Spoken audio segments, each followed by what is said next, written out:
Assalamualaikum warahmatullahi wabarakatuh. Kenalin, nama aku Miselia Campaka Firdausi, mahasiswi Fakultas Farmasi Universitas Muhammadiyah Purwokerto.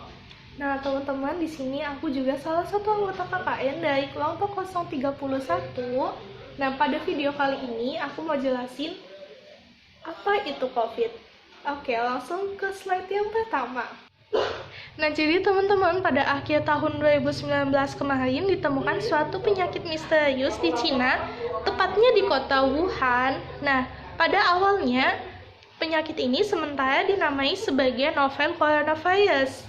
Nah, pada tanggal 11 Februari tahun 2020, WHO menetapkan penyakit ini sebagai coronavirus disease atau COVID-19. Nah, COVID-19 ini disebabkan oleh virus Severe Acute Respiratory Syndrome Coronavirus 2 atau SARS-CoV-2.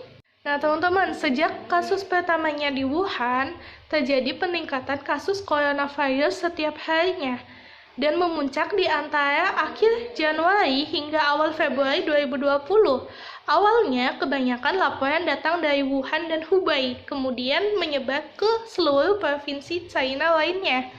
Nah, kemudian pada tanggal 30 Januari tahun 2020 telah tercatat sebanyak 7.736 kasus terkonfirmasi COVID-19 di Cina dan 86 kasus lainnya yang dilaporkan dari berbagai negara seperti Taiwan, Thailand, Vietnam, Malaysia, Nepal, Sri Lanka, dan lain-lain.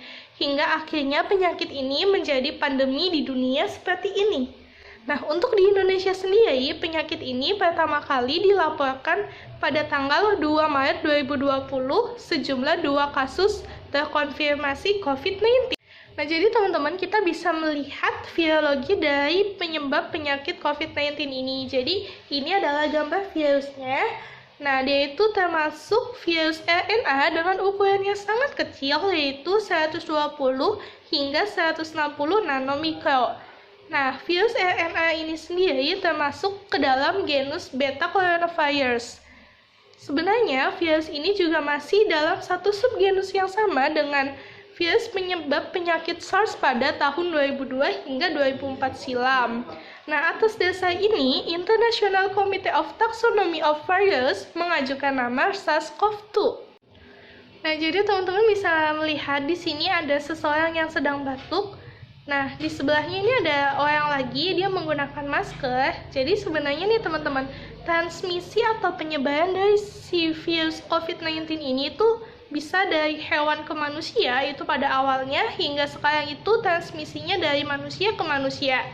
Nah, manusia ke manusia ini menjadi suatu sumber transmisi utama, sehingga penyebaran dari virus COVID-19 ini menjadi lebih agresif. Nah, transmisi SARS-CoV-2 ini dari pasien simptomatik terjadi melalui droplet yang keluar saat batuk, teman-teman. Jadi makanya kalau misalkan kita untuk melindungi diri kita sendiri dan keluarga kita diwajibkan untuk menggunakan masker. Nah, jadi teman-teman, aku mau jelasin gimana sih patologi dari si COVID-19 ini. Nah, di sini kan ada gambar orang yang terkena virus COVID-19. Nah, sekarang aku mau jelasin gimana patologinya. Jadi, pada manusia, SARS-CoV-2 itu akan menginfeksi sel-sel pada saluran napas, nih kayak gini nih, yang melapisi alveoli. Nah, kemudian SARS-CoV-2 juga akan berikatan dengan reseptor-reseptor dan membuat jalan masuk ke dalam sel. Nah, glikoprotein yang terdapat pada envelope spike virus akan berikatan dengan reseptor seluler berupa ACE2 pada SARS-CoV-2. Nah, di dalam sel, SARS-CoV-2 akan melakukan duplikasi materi genetik dan mensintesis protein-protein yang dibutuhkan. Kemudian dapat membentuk virion baru yang muncul di permukaan sel. Jadi gitu teman-teman buat patologi dari SARS-CoV-2. Nah, kemudian gimana sih manifestasi klinis? Jadi kalau misalkan orang awam, manifestasi klinis itu biasanya disebut dengan gejala. Jadi sebenarnya manifestasi klinis pasien COVID-19 memiliki spektrum yang sangat luas, mulai dari tanpa gejala atau asimptomatik, dan ada gejala ringan, pneumonia berat, ARDS, sepsis, hingga shock sepsis. Nah, sekitar 80% kasus tergolong ringan atau sedang, dan 13,8% mengalami sakit berat. dan sebanyak 6,1% jatuh dalam keadaan kritis. Nah, jadi aku mau jelasin dulu gimana gejala ringan pasien dapat diidentifikasikan sebagai SARS-CoV-2. Jadi gejalanya itu biasanya terjadi infeksi akut pada saluran napas atas tanpa komplikasi, bisa disertai dengan demam, batuk, anoreksia, malaise, nyeri tenggorokan, kongesti nasal, atau sakit kepala. Nah, pasien kalau dengan gejalanya seperti ini, dia itu tidak membutuhkan suplementasi oksigen.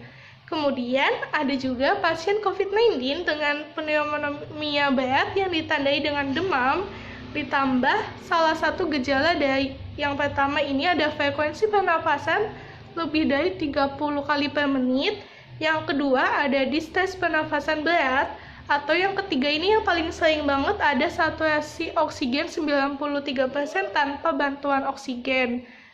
Gitu teman-teman. Jadi sekian video edukasi tentang COVID dari saya, kurang lebihnya saya mohon maaf. Assalamualaikum warahmatullahi wabarakatuh.